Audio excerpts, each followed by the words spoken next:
Mən üzümü tutub bütün Azərbaycan qadınlarını 8 mart Beynəlxalq Qadınlar Günü münasibətilə təbrik edirəm və onlara can sağlığı, rahat illər, rahat ömür arzu edirəm.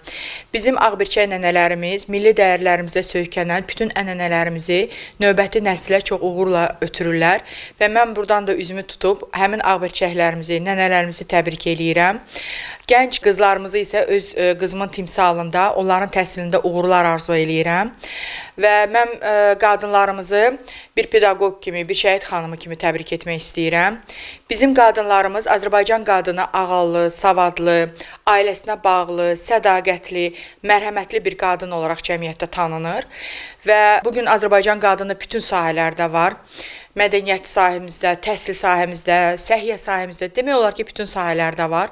Onlar daim fəal, həm ictimai, həm siyasi fəal olurlar. Və bu qadınların içində mən düşünürəm ki, bizim hamımıza örnək bir xanım var. O da Mehriban xanım Əliyevadır. Onun siyasi fəaliyyəti, siyasi işgüzarlığı, eyni zamanda da bir Azərbaycan qadın kimi xanımlığı, ailəsinə olan diqqəti, nənə kimi nəvələrinə göstərdiyi nəvazişi, övladlarına göstərdiyi qayğı bizim hamımıza bir Azərbaycan qadını olaraq nümunədir. Əziz qadınlar, bayramınızı təbrik edirəm.